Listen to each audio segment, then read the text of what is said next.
भगवते वासुदेवाय। ओम नमो भगवते वासुदेवाय।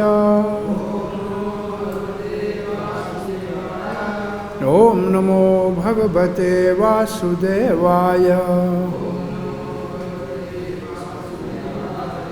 नारायणं नमस्कृत्यं नरं चैव नरोत्तमं देवीं सरस्वतीं व्यासं ततो जयमुदीरये। नष्टप्रायेषु भद्रेषु नित्यं भागवत सेवया भगवती उत्तमश्लोकैर्भक्तिर्भवती नैष्टिकी। कृष्णाय वासुदेवाय देवकी नंदनाय च नंदगोपकुमाराय गोविंदाय नमो नमः। जय श्री कृष्ण चैतन्य प्रभु नित्यानंद श्री अद्वैत गदाधर शिवासादि गौर भक्तवृंद। हरे कृष्णा कृष्णा कृष्णा हरे हरे, हरे राम राम राम हरे हरे। हरे कृष्ण भाग्यशाली कृष्ण बलराम मंदिर के भक्तों, श्रीमद् भागवत के प्रातःकाल के सत्संग में आप सबका हार्दिक स्वागत है। एक महाजन महाभागवत भक्तराज प्रहलाद महाराज प्रथम बार सबसे शक्तिशाली असुरवर्य असुरराज जो उनका पिता भी था, उसके पूछने के ऊपर जो जन्म जात वैष्णव है, नरसिंह पुराण में प्रहलाद महाराज को जन्म जात वैष्णव कहा है। जन्म से ही वैष्णव है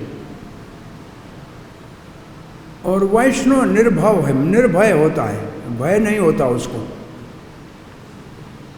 निर्भय नहीं होता वैष्णव। तो प्रभुपाद जी 70 साल की उम्र में यहाँ से अमेरिका जाने का साहस नहीं करते। तो निर्भयता से प्रश्न का उत्तर अति उत्तम वैष्णव पद्धति से दिया है। इसको मानते हैं कि महाजन की शिक्षा है। कितना बड़ा साहस होगा छोटे 5 वर्ष के बालक को, जानते हुए कि ये मेरा पिता भगवान विष्णु गोविंद राम नारायण से ईर्ष्या करता है, फिर भी उसके सामने भगवान के शरण लेने का घोषणा करना कितना बड़ा साहस होगा। तो ये श्लोक तो पढ़ते आ रहे हैं, फिर भी एक बार पाठ कर लेते हैं। श्री प्रहलाद उवाच तत्साधु मन्ये असुरवर्य देहिना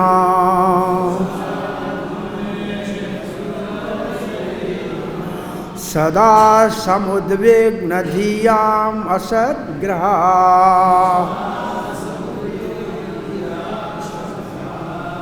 हित्वात्मपातं ग्रह अंधकूपं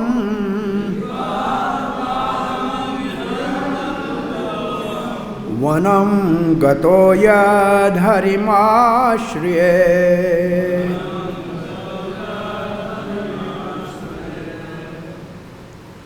प्रणाम महाराज।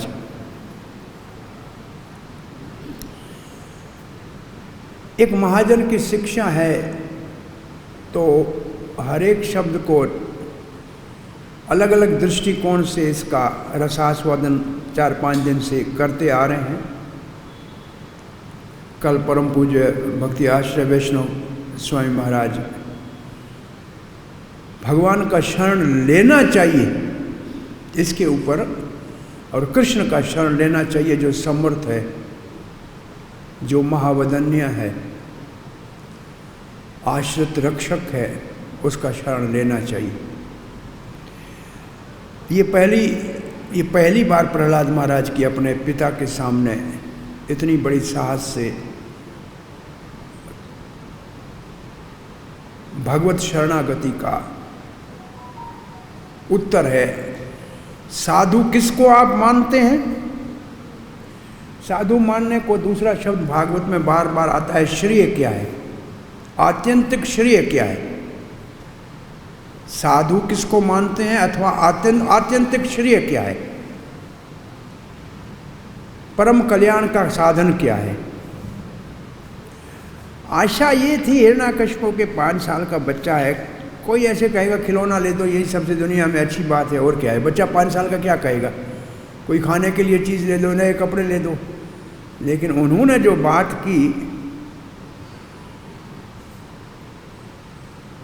उससे इस बार तो हिरण्यकशिपु हंस पड़ा, क्रोधित नहीं हुआ, अंदर में हुआ परंतु फिर भी पुत्र के स्नेह से हंस पड़ा। तो कहते हैं कि साधु मैं उसको मानता हूं असुरवर्य, असुरों में वरिष्ठ श्रेष्ठ, असुरों में पूजनीय। तब बनोगे जब हरि का शरण लोगे, नहीं तो असुर ही तुम्हारा अपमान करेंगे। असुरवर्य शब्द की परिभाषा इस प्रकार से की है कुछ आचार्यों ने।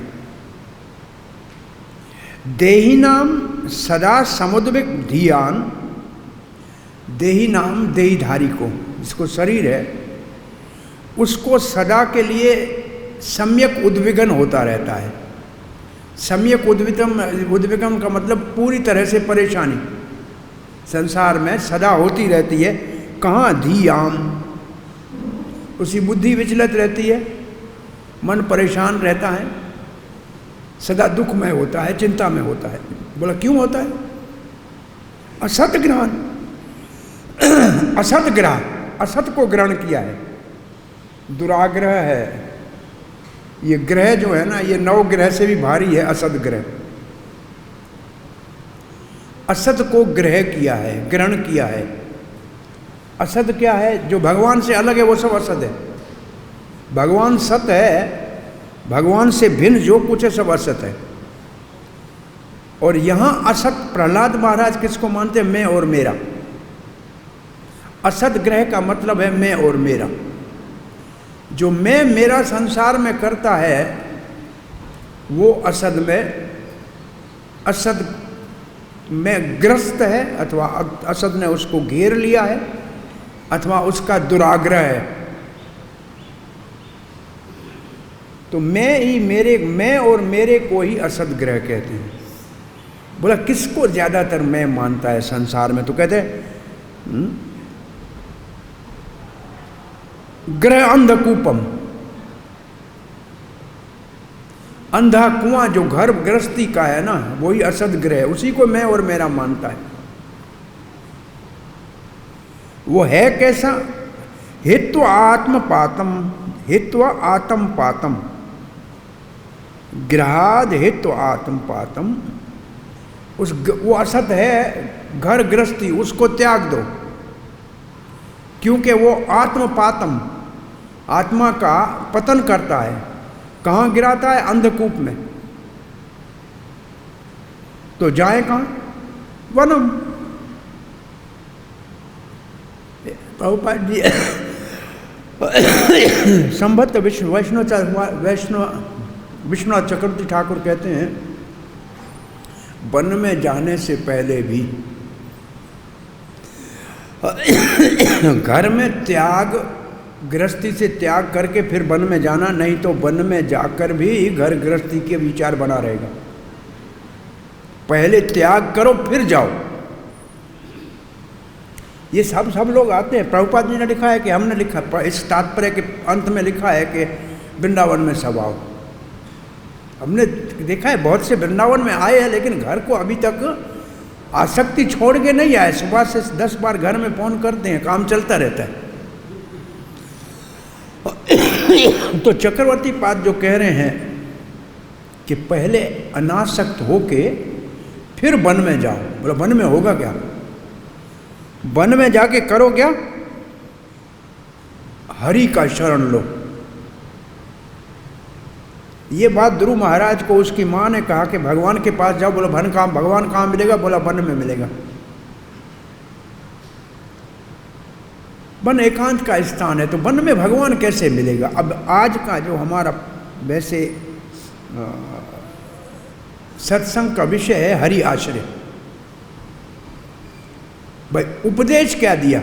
हरि का आश्रय लो। मुख्य उपदेश है हरि का आश्रय। हरिम आश्रय, हरि का आश्रय लो।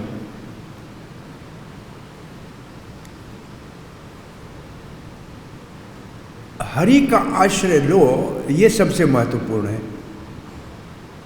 तो भगवान का आश्रय कैसे लिया जाए? स्वयं प्रहलाद महाराज जो अपनी प्रार्थना नरसिंहदेव को करते हैं, उस प्रार्थना के पूर्ण आहुति में एक बहुत अच्छा श्लोक कहते हैं जो हरि आश्रय का सूचक है। वो है 50वां श्लोक,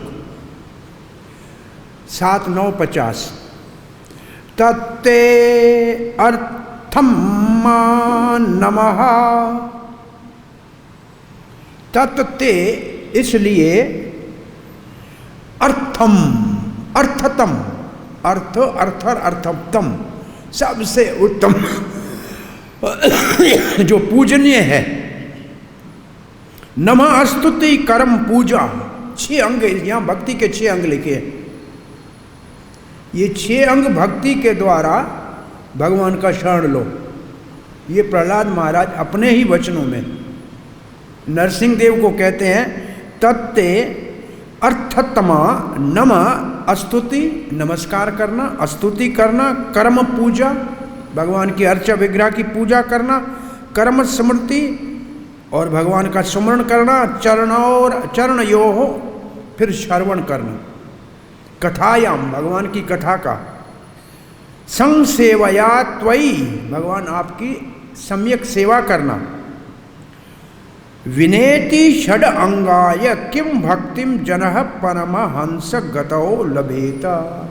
जो परमहंस की गति है वो प्राप्त होगी, हरि की प्राप्ति होगी ये 6 अंग की भक्ति करने से। तो ये प्रहलाद महाराज की 6 अंग भक्ति का वर्णन है। अब इसमें अगर मुख्य अंग ले लें श्रवण करने को, तो कोई सुनाएगा तब श्रवण करेंगे ना, तो सुनना किससे चाहिए? तब शरणागति के लिए एकमात्र साधन, उसका वर्णन 11वें स्कंद के 3रे अध्याय के 21 और 22 श्लोक में है। शरणागति भगवान की लेनी है तो उसके लिए ये 2 श्लोक इसका हम पाठ करते हैं। भगवान की शरणागति के लिए 11, 3, 21 और 22।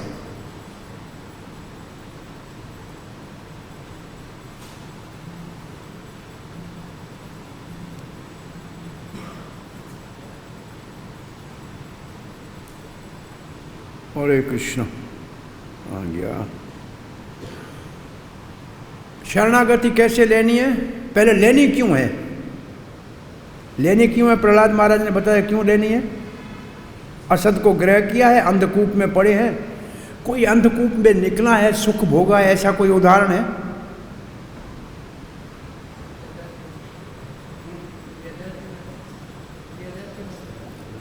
ययाति महाराज ने अंधकूप से किसको निकाला?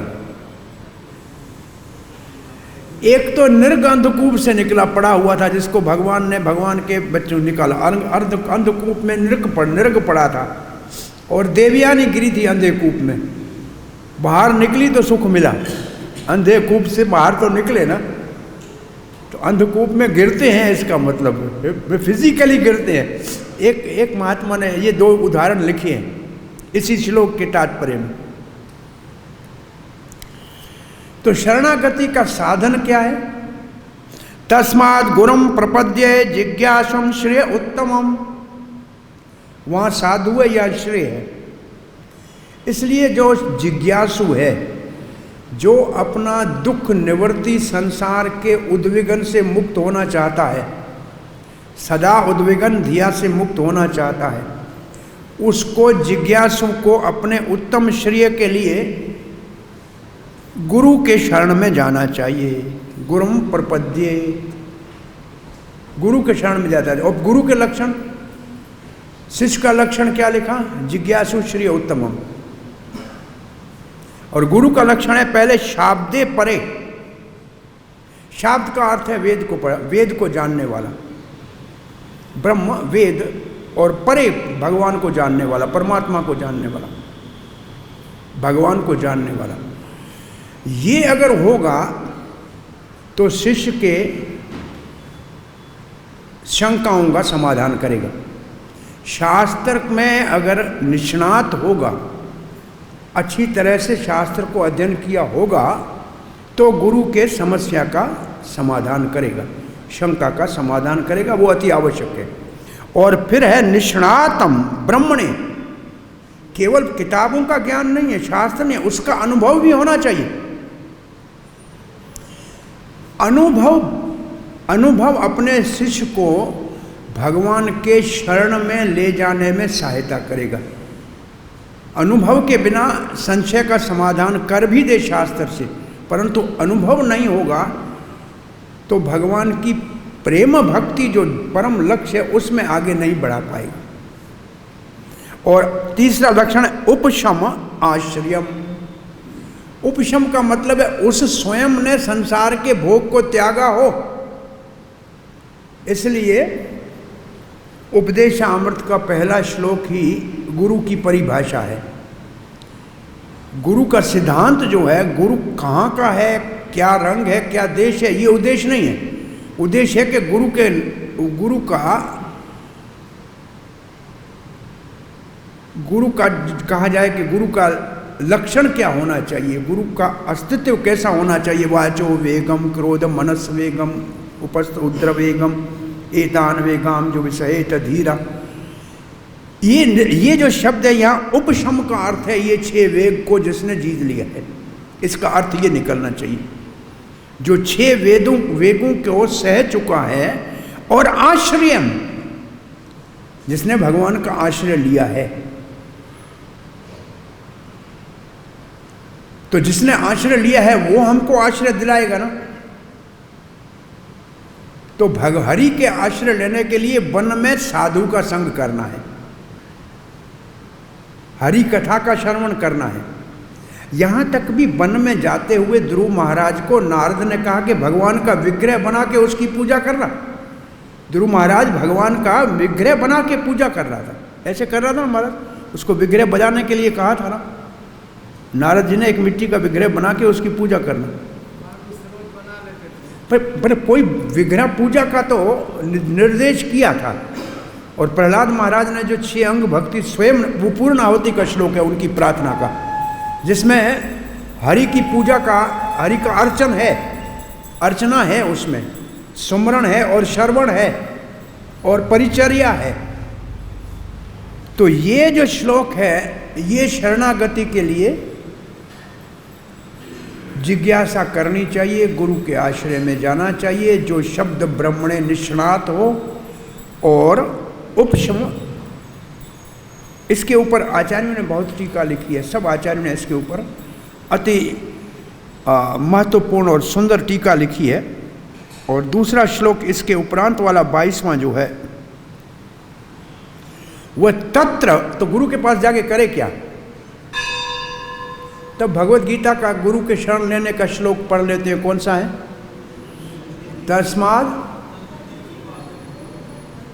कौन सा श्लोक है भगवत गीता का? तद विधि प्रणिपातेन। तद विधि, तद विधि का मतलब भगवान के शरण लेने की विधि। प्रणिपातेन प्रकृष्टेन रूपेण पातेन, पूर्ण रूप से शरण लेना। इसका अर्थ ये है कि भगवान का शरण लेने का तात्पर्य है भगवान के प्रिय भक्त का शरण लेना। श्री कृष्ण कहते हैं जो कहता है मैं कृष्ण का भक्त हूँ उसको मैं जानता नहीं हूँ, जो कहता है मैं कृष्ण के भक्त का भक्त हूँ उसको मैं पहचानता हूँ। और श्री चैतन्य महाप्रभु ने तो सीधा कह दिया गोपी भरतहु पद कमलियोर दास दास दास अनुदास। तो भगवत हरि शरणागति के लिए हरि भक्तों की शरणागति। तो प्रणिपाते न, फिर करे क्या जाके? शरण ले ले नहीं, परिपर्शनेन। परिपर्शनेन का अर्थ है कि भगवत प्राप्ति का प्रश्न करे, भगवत प्रेम को उदय करने का प्रश्न करे, भगवत भक्ति का प्रश्न उठाए, पूछे क्या? गुरु से संसारी बात नहीं। परे शब्द का मतलब है ट्रांसेंडेंटल इंक्वायरीज, दिव्य जिज्ञासा करे। और क्या करे? सेवया। 3 बातें हैं, जिज्ञासा, शरणागति और सेवा। उपदेशंति ते ज्ञानम, ज्ञानी नाम तत्व दर्शन है। वो ज्ञानी नाम तत्व दर्शन का अर्थ है शाब्दे ब्राह्मणे निष्णात, वो जानता है सब और वो आपको दिखाएगा। उपदेशंति का हम अर्थ कभी अपनी मन से करते हैं, आपको ऊपर उठा के दिखा देगा। जैसे छोटा बच्चा यहाँ आता है, देख नहीं सकता है भगवान को ना, तो उसकी माता पिता उठा के कहती वो देखो भगवान है। ये है ऊपर उठा के भगवान को दिखाना। उपद इक्षंति, ऐसे कर लो तो भगवान को दिखा देगा आपको। प्रभुपाद जी लिखते हैं ऐसे करते रहेंगे तो एक दिन साक्षात भगवान का आमने सामने दर्शन होगा। तो जाके गुरु से सीखना क्या चाहिए? तत्र भागवताम धर्मान साक्षात, वहां भागवत धर्म सीखना चाहिए, क्योंकि भागवत धर्म शरणागति का धर्म है। भागवत धर्म शरणागति का धर्म है। ज्ञान तो स्वयं सतोगुण में है, उसमें तो अपना अहंकार है, उसमें शरणागति तो है ही नहीं। ज्ञान सतोगुण की वृत्ति है। और ये जो भक्ति है, भागवत धर्म है, ये गुणातीत है। जाके भागवत धर्म सीखना चाहिए। क्या समझकर? गुरु आत्मदेवतम, गुरु आत्मदेवतः। ये बहुत महत्वपूर्ण शब्द है। गुरु के प्रति कितनी श्रद्धा होनी चाहिए। गुरु आत्मदेवतः, मेरे लिए तो मेरा पूजन ये सर्वस्व गुरु है।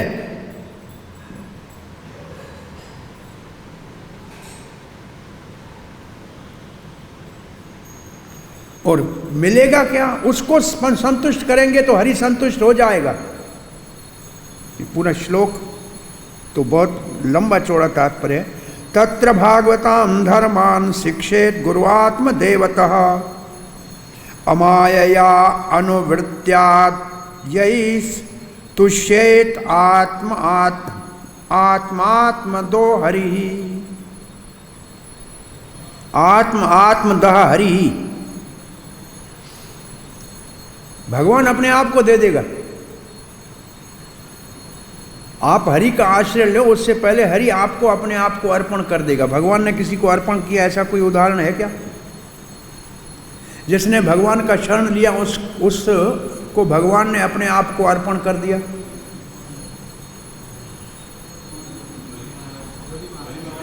बलि महाराज बहुत अच्छा उदाहरण है, परंतु सबसे उत्तम उदाहरण है अर्जुन। भगवान का शरण पहले कहता है त्वाम पर्पणाम साधी माम, तो भगवान ने क्या कर दिया? अपने आप को अर्जुन को दे दिया, सारथी बन गए। और क्या करेंगे? बलि महाराज शरणागति का, अच्छा वामन देव को अपने सर के ऊपर चरण रखने को कहा। ये तो आत्मनिवेदन है, ऊपर स्तर की भक्ति है, साधन से तो ऊपर है। तो गुरु का भगवत आश्रय, हरि आश्रय के लिए हरिजन का आश्रय लेना आवश्यक है। और हरिजन के आश्रय में भी भागवत धर्म सीखना अति आवश्यक है। और भागवत धर्म हुआ जो भगवान ने दिया है। भागवत धर्म भगवान ने दिया है और यही सबसे महत्वपूर्ण है।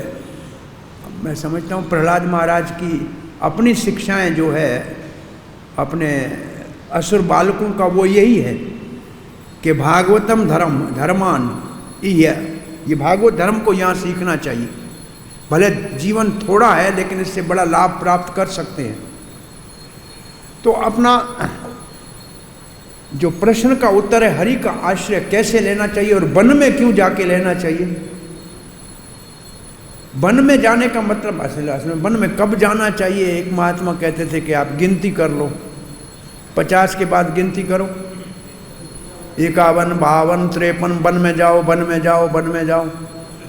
50 के बाद वन में जाओ, नहीं गए तो 60 की लगेगी लाठ, और फिर कहीं नहीं, कुछ नहीं करने वाला। तो वन में जाओ तो प्रभुपाद ने कहा वृंदावन, वन में जाना है तो वृंदावन सबसे अच्छी जगह है, जहाँ हरि भक्तों के संग में बैठकर हरि कथा कीर्तन करके हरि का शरण लेना है। और उसमें भी मुख्य अंग बार बार प्रभुपाद जी कहते हैं श्रवण सबसे शक्तिशाली अंग है, और श्रवण हमेशा साधु से होगा, गुरुजनों से होगा। और उनके श्रवण करने से जितना अधिक श्रवण करेंगे उतना हृदय शुद्ध होने लगेगा, और जितना हृदय शुद्ध होने लगेगा उस मात्रा में हरि की शरणागति। अब हम हरि का शरण ले, हरि भी तो स्वीकार करे ना कि हमने आपको स्वीकार किया है। यही बात बलि महाराज के प्रसंग में आती है। बलि महाराज अर्पण करें, सामने भगवान भी तो कहे ना मैंने आपको स्वीकार किया। अब भगवान कैसे कहेगा मैंने स्वीकार किया? तब यस्य प्रसादा भगवत प्रसादो यस्य प्रसादा न गति कुट। गुरु प्रसन्न है तो हरि प्रसन्न है, हरि की प्रसन्नता गुरु की प्रसन्नता, हरि का आश्रय गुरु के माध्यम से, ये सिद्धांत है। तो हरि का आश्रय लेना चाहिए। हिरण्यकशिपु ने तो नहीं लिया, परंतु इतने बड़े राजा को उपदेश देकर पूरे विश्व में इस उपदेश को प्रहलाद महाराज ने विख्यात कर लिया कि साधन ये है। वो जानते थे कि मेरा पिता नहीं लेगा हरि का शरण, वन में नहीं जाएगा, परंतु इतनी बड़ी सभा में इतने बड़े व्यक्ति को ये कथा बता रहा हूँ, ये कथा विश्व विख्यात हो जाएगी और सामान्य जन, भले मानस तो भगवान का शरण लेके अपने जीवन को सफल कर लेंगे ना। ये प्रहलाद महाराज का प्रचार है, ये महाजन की शिक्षा है, हरि का शरण लेना है। कितनी संकट है संसार में, वो ही जाएगा असल में हरि के शरण के लिए, गुरु के चरणों में, जो अनुभव करेगा कि संसार बहुत दुखदाई है। जब तक ये नहीं समझ में आएगा तब शरणागति कच्ची होगी, तभी और फिर सुख और लाभ।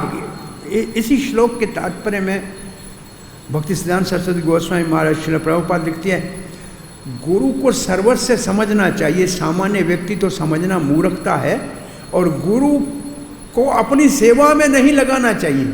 ऐसा लिखा है कि अपनी इच्छा पूरी करने के लिए गुरु को जैसे मुझे चाहिए ऐसे गुरु करे, ऐसा नहीं करना चाहिए। तो वो क्यों, कौन करेगा ऐसा? जो संसार से विरक्त होके नहीं आया है, जिसका अभी तक भोग की भावना बनी है, वो गुरु को फैशन के रूप में ले लेगा दुनिया को दिखाने के लिए, परंतु हरि को शरण लेने के लिए कहेगा भी नहीं। और वैसे मैं एक प्रश्न सामान्य पूछता हूँ, कितने शिष्यों ने गुरु जी के चरण में जाके कहा है कि भगवान के प्रेम को कैसे प्राप्त करूं, भगवान का शरण कैसे लूं? बहुत नहीं के बराबर। अब सच मानोगे तो सत्य ये है, नमस्कार करेंगे, प्रणाम करेंगे। वैसे शरणागति हरि की शुरू कब होती है? बहुत सीधा सा श्लोक लिखा है। क्या लिखा है? जे काले शिष्य करे आत्म समर्पण, से ही काले कृष्ण करे आप सम। तो दीक्षा की पद्धति शरणागति का शुभ आरंभ है। और भक्ति रसामृत सिंधु में ये 4 बातें विशेष रूप से शरणागति के लिए साधन भक्ति के आरंभ में लिखी है। गुरुपाद आश्रयास्तस्मात् कृष्ण दीक्षादि शिक्षणम विष्णुमेण गुरु सेवा साधु वर्तमान वर्तनम। 4 चीजें हैं। गुरुपद आश्रय लेना, श्री कृष्ण की शिक्षा और दीक्षा लेना, और विश्रम्भेन गुरु सेवा करना, और साधु वर्तमानो जो परंपरागत मर्यादा है उसको पालन करना। तो ये शरणागति के कुछ विचार हैं जो आपके सामने रखे। मैं समझता हूँ कि ये श्लोक बहुत चर्चा में आ चुका है। अच्छा है कि इसके ऊपर अब इष्टा गोष्ठी वाली चर्चा करें। मुष्टा गोष्ठी नहीं, इष्टा गोष्ठी वाली। संवाद करें। वितंड और जल्पना वाद के माध्यम से इसके मुख्य अंगों को 10-15 मिनट में समझने का प्रयास करें। कोई जिज्ञासा जो अभी तक प्रश्न इसके ऊपर हुए हैं या उनका विचार करना है तो महाराज हैं ब्रह्माकांत जी, कल वैष्णव महाराज ने उनको पंडित की उपाधि दे दी है वैष्णव महाराज। तो अब इसके ऊपर शरण लेने, आज हमने विषय तो यही था कि भगवान हरि का शरण कैसे लेना है। और हरि के शरण के लिए स्वयं प्रहलाद महाराज ने नरसिंह पुराण में अपने पिता को ये शब्द कहे, राम माधव कृष्ण इति समर भक्त्या आत्मशुद्ध्यै शरणं वर्ज सर्वेषां सर्व पाप क्षय करम। 4 लाइन श्लोक की है, उसमें से मैं 2 निकाली है जो मेरे को समझ में आई। राम माधव कृष्ण इति समर भक्त्या आत्मशुद्ध्यै। राम माधव कृष्ण इति, ये नाम का स्मरण करो भक्ति से और अपने आत्मा की शुद्धि के लिए शरणम वर्ज, और भगवान के शरण में जाओ। सर्वेशाम सर्व पाप क्षय करम, जो सर्व प्रकार से सब पापों का नाश करेगा, सब दुखों का निवारण करेगा और परम सुख और प्रेम प्रदान करेगा, प्रेम भक्ति प्रदान करेगा। यही प्रश्न विष्णु पुराण में है, यही प्रश्न नरसिंह पुराण में है, और नरसिंह पुराण में ये उत्तर दिया है।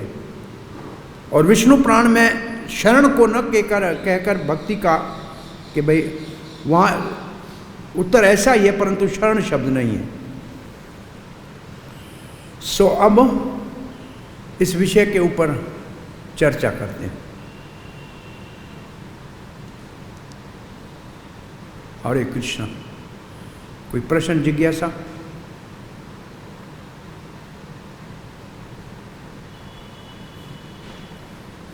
हाँ प्रभु जी, दो प्रश्न है। हाँ जी,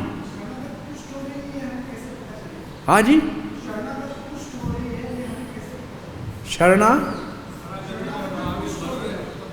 शरणागति में हम आगे बढ़ रहे हैं, इसका पता कैसे लगे?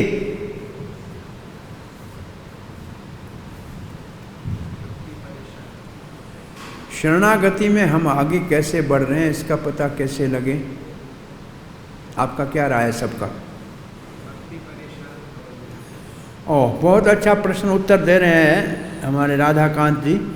भक्ति परेशानु भव, भक्ति परेशानु भव विरक्ति, और वो भोजन करते समय भूख जाती है, शक्ति आती है और संतुष्टि होती है। ऐसे भक्ति में शरणागति से ईश्वर की अनुभूति हो और विरक्ति हो। 3 चीज़ें हैं, एक तो ईश्वर की अनुभूति, एक विरक्ति, तीसरा क्या है? क्या? एक संसार की विरक्ति, एक परेशानुभव, भगवान की अनुभूति, तीसरा भी कोई 3 तो होने चाहिए ना। उसमें तो शुद्धा निवृत्ति है, तुष्टि पुष्टि है, तो इधर तीसरा क्या है?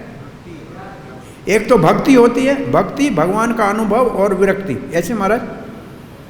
भक्ति परेशानुभव, तो भक्ति भी होती है, भगवान परम ईश्वर की अनुभूति होती है और विरक्ति होती है। तो इसमें विरक्ति कितनी हो रही है? कल हमने वैराग की एक परिभाषा बताई थी। वैराग की वैष्णव में परिभाषा है भगवान में विशेष राग। जितना भगवान में अधिक राग होगा उतना संसार से अपने आप वैराग होगा। तो भगवान के नाम में, कीर्तन में, भगवान के भक्तों के संग में, भगवान के अर्च विग्रह की सेवा में जितनी रुचि बढ़ेगी उतनी शरणागति में हमारी उन्नति हो रही है, इसका पता लगेगा। और हमारी भाषा में हम बोलते हैं, हमारी अपनी भाषा में, जब आपके रिश्तेदार मित्र कहें कि तुम बिल्कुल बेकार हो, तब समझना कि तुम शरणागति में अच्छे हो। ये हमारी परिभाषा है। जब तुम्हारे अपने सगे संबंधी तुमको कहे किसी काम के नहीं हो, तब समझना कि अब भगवान के काम का हूँ, उससे पहले नहीं। आपका क्या प्रश्न था प्रभु?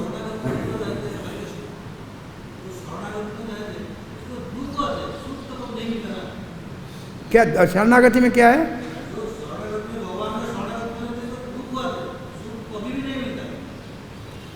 भगवान की शरणागति में दुख ही दुख मिलता है, सुख नहीं मिलता है। सुख किसको मिलता है? भगवान ने ये संसार बनाया, उसने लगा इसके ऊपर ठप्पा लगाया है दुखालयम, तो उसके अंदर सुख ढूंढने की मूर्खता क्यों करते हो? जिसने दुनिया बनाई उसने कहा ये है ही दुख वाला, उसमें सुख ढूंढ क्यों रहे हो? भगवान के शरण लेने में ऐसा नहीं है कि दुख नहीं आएंगे और सुख नहीं मिलेगा, ऐसा भी नहीं है। शरणागति जिन्होंने ली है वो सुखी है।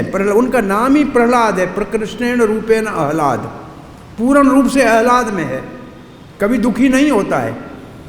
ये जो प्रहलाद तो दुर्गो बात बोल रहा है, सत्ययुग का बात है, अभी कलियुग का बात है, आज का बात तो नहीं है। तो अरे भैया, इतना रोज 2 सब्जी दाल चावल रोटी बिना मेहनत किए सुबह यहाँ कीर्तन करके मिलती है, इससे ज्यादा सुख भक्ति में और क्या मिलेगा बताओ? बाहर पूछो, कोरोना में सामान ही नहीं मिलता है बाजार में, और यहाँ सब कुछ तैयार मिलता है, इससे ज्यादा सुख और क्या मिलेगा शरणागति का? यह तो कच्ची शरणागति का इतना सुख है, पक्की शरणागति में तो महाप्रसाद मिलता है।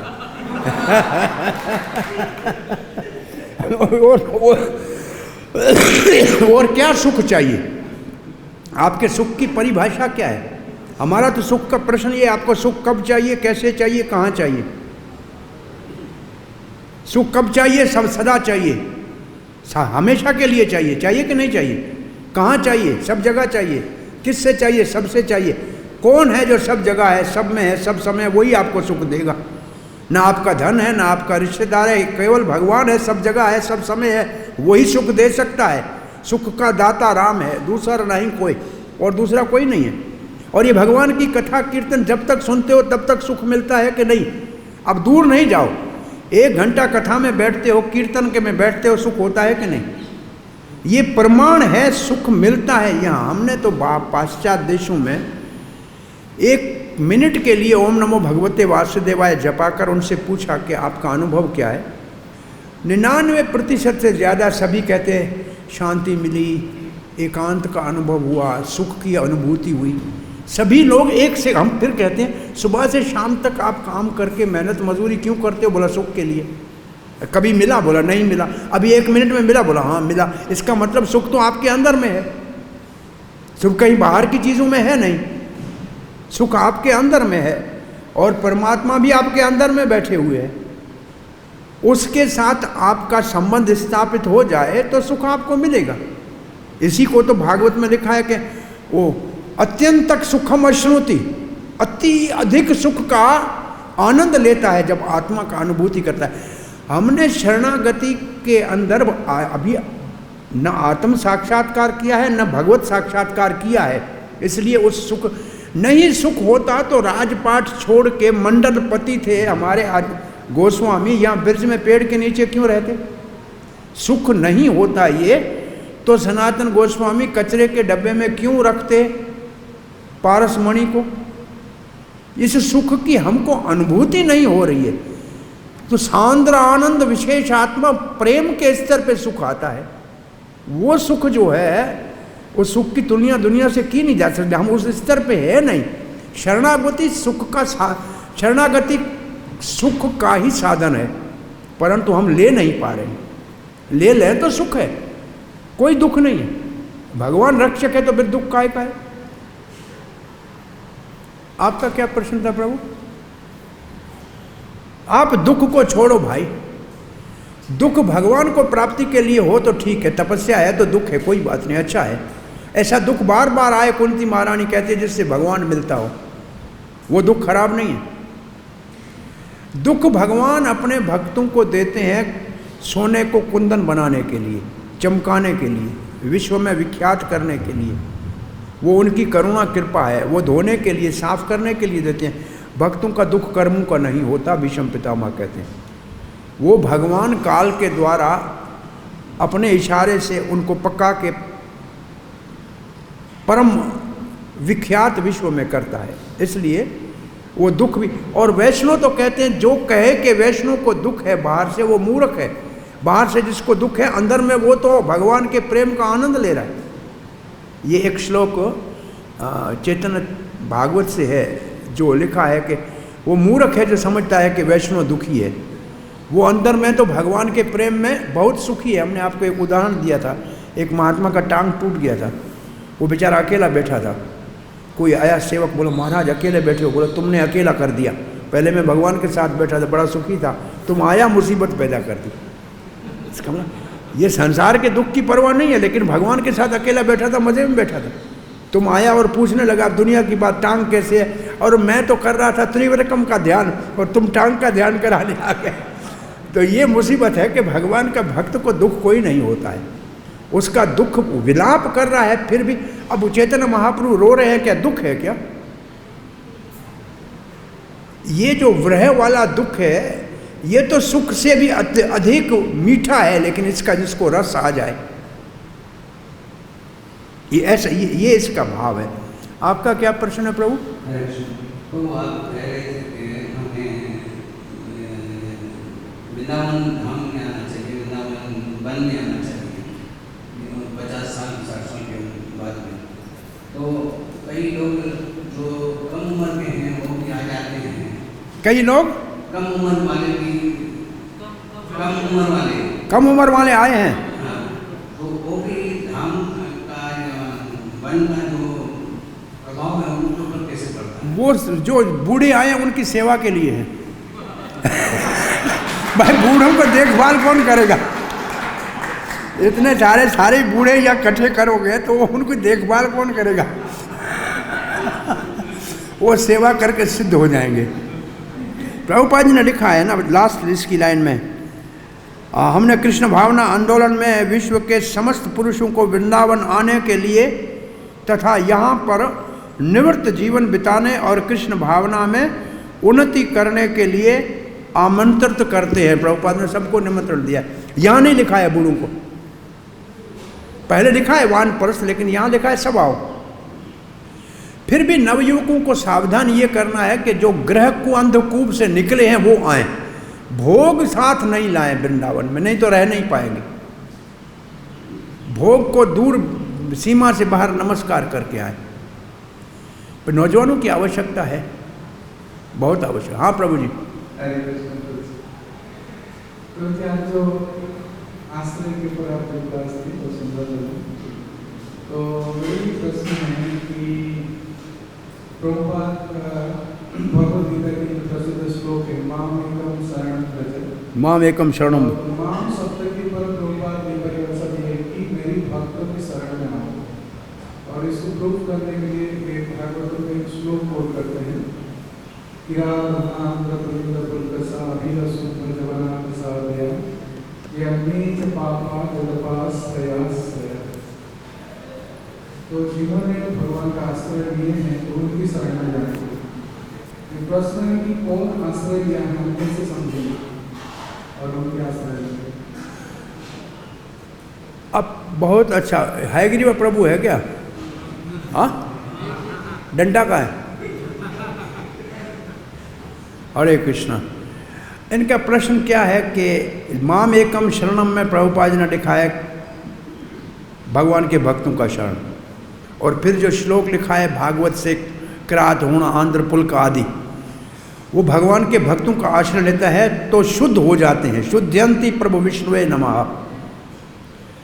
और उसका परिणाम है जितने सारे अफ्रीका के और रशिया के और यूरोप के लोग प्रभुपाद का शरण लिया वो शुद्ध हो गए, और हमारे सामने ये प्रमाण है।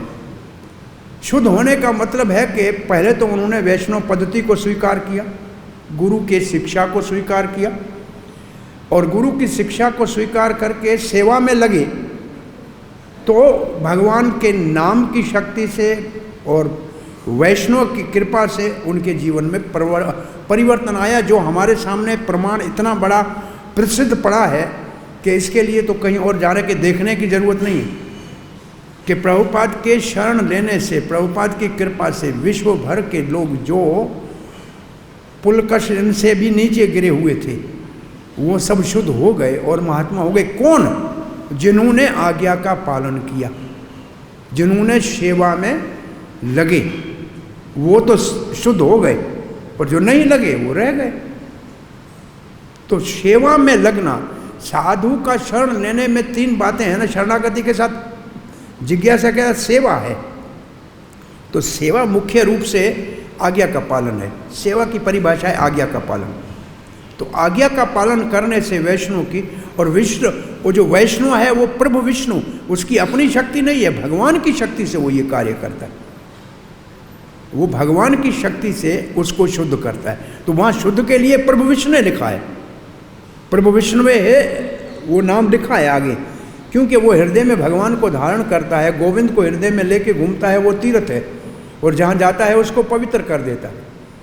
तो उसके हृदय में जो भगवान है, उस भगवान की कृपा से वो सबको सेवा में लगाने का सामर्थ्य रखता है और सबको शुद्ध कर सकता है।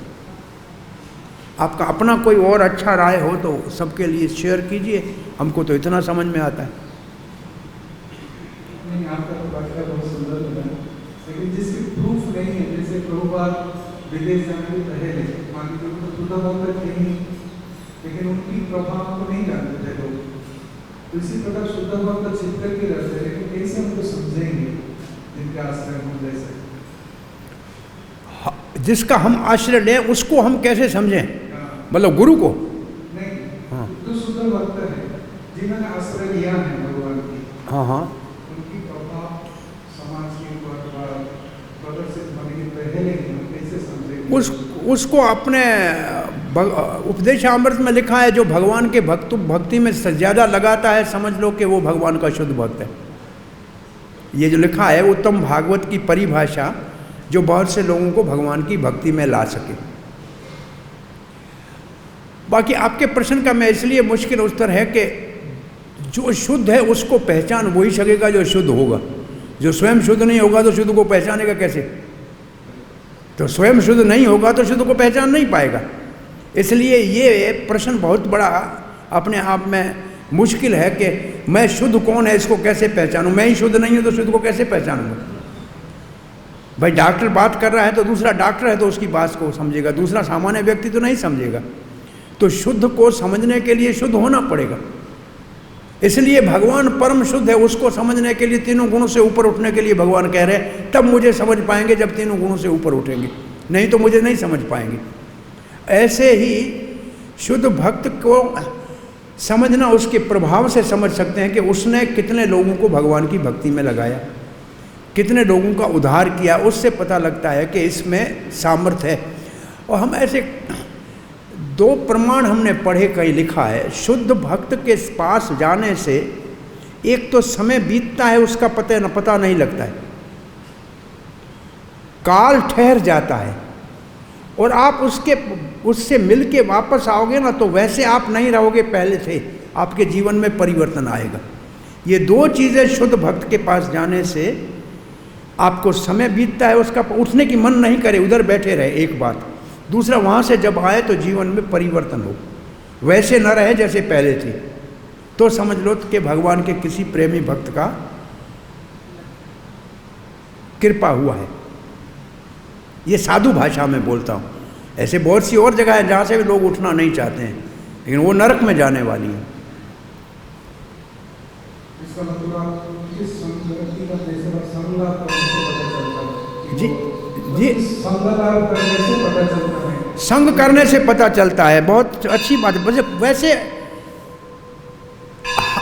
प्राय जो प्रणाली पुरानी ये है कि गुरुकुल में गुरु के पास जाके रहना है और उसी के संग रहना है, तब जाके उसका शरण लेना है।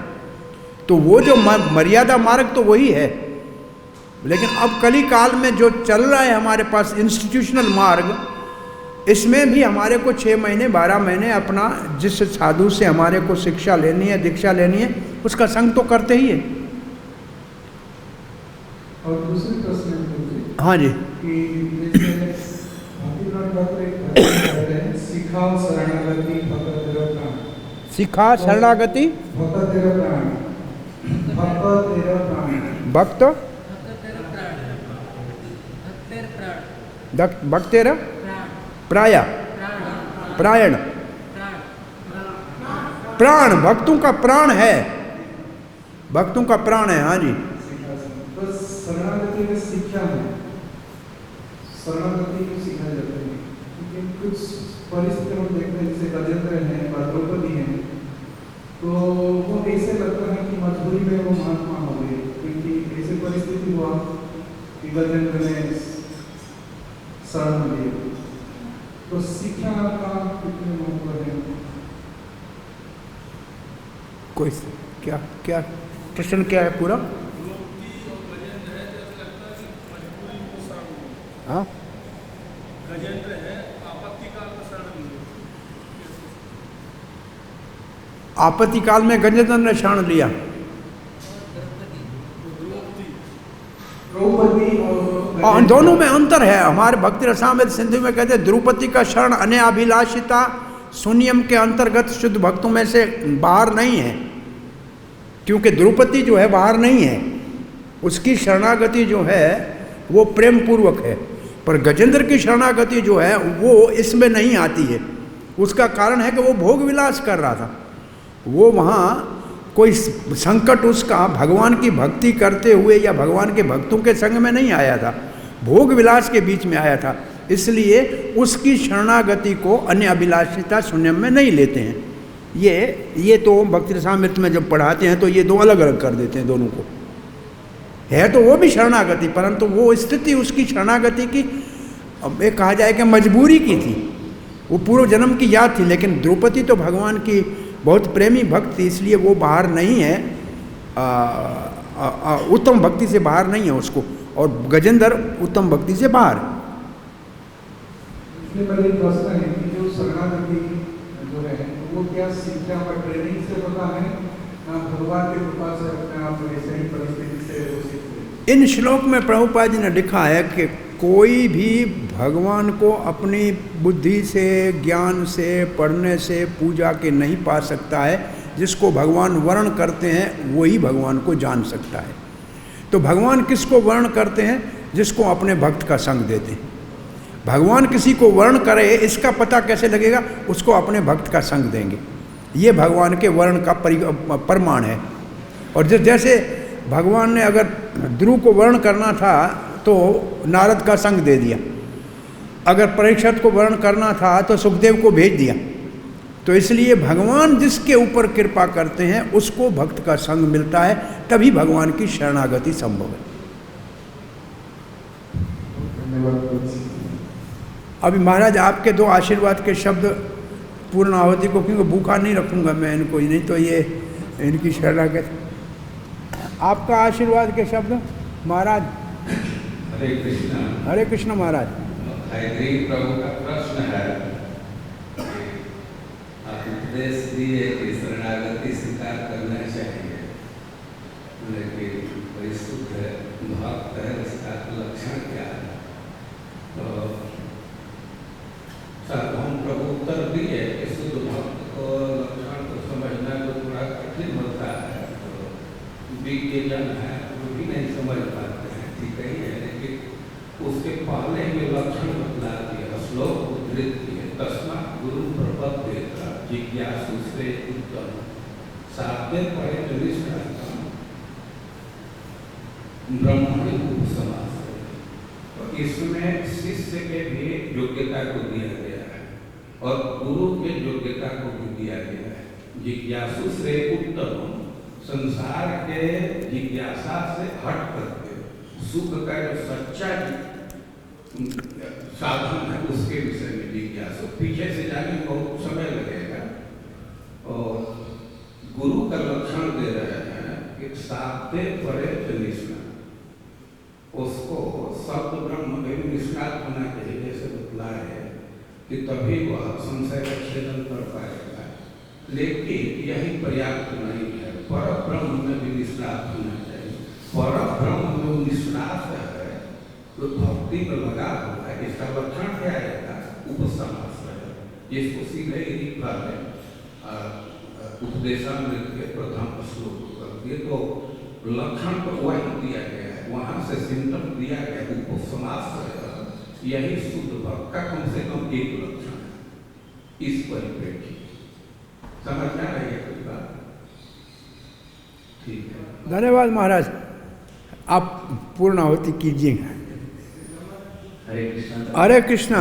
जो श्रीमान रमाकांत जी आपके आग्रह के ऊपर हमने आज सेवा की, अब आप इसमें जो सुधार करना चाहें वो कीजिए। बहुत अच्छा है। शरणागति का एक बहुत ही सरल सूत्र चैतन्य चरितामृत में है। उसमें कविराज गोस्वामी लिखते हैं, कृष्ण तवास्मि इति वदन वाचा। जो व्यक्ति शरणागत होता है उसको बारंबार कहना पड़ेगा, हे कृष्ण मैं आपका हूं। कृष्ण तव अस्मि इति वदन वाचा। 50 बार बोले, 100 बार बोले, बोलता ही रहना चाहिए। दूसरा, जैसा बोलता है तथैव मनसा विगत, मन में भी ऐसे ही सोचना चाहिए, हे कृष्ण हे गुरुदेव मैं आपका हूँ, मैं आपका हूँ, वितरण करिए। ये हो गया वाणी से और मन से। तत्स्थान आश्रितम तन्मा, तनु से, शरीर से, चाहे गुरु स्थान हो चाहे प्रभु स्थान हो, उसका आश्रय ले लेता है। कायन मनसा वाचा, वाणी से बार बार बोलता रहेगा, मन से ऐसा चिंतन करता रहेगा, एवं शरीर से तत्स्थान आश्रितम तन्मा मोदति शरणागत। इस प्रकार से शरणागत परम आनंद का अनुभव कर सकता है।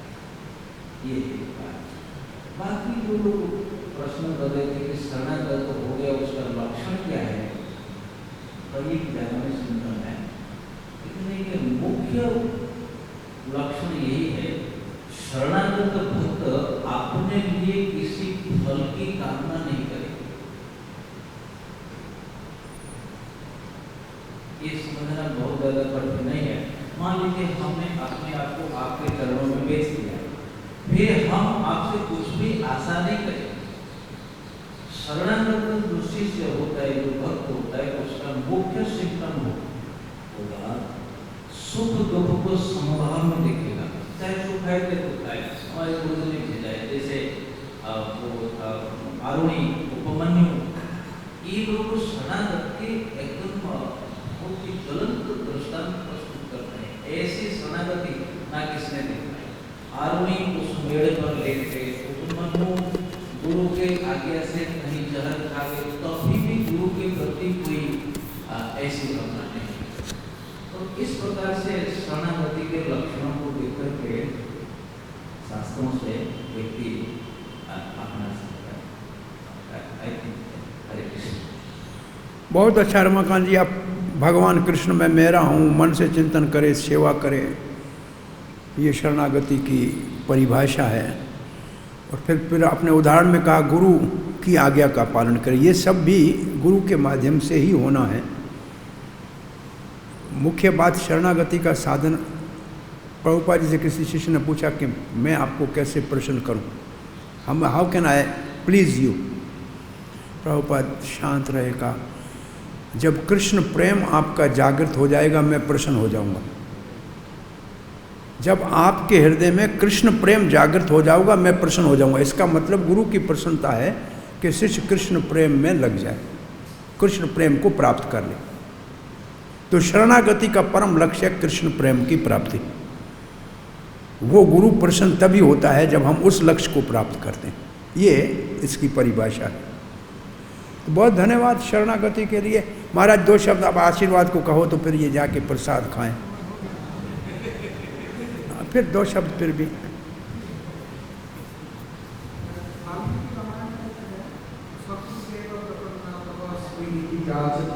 ये तो रामचंद्र ने जो वचन है। तो इसका मतलब जो शरणागत है तो इसका अंदर एक अभय जो गुण है हमेशा है।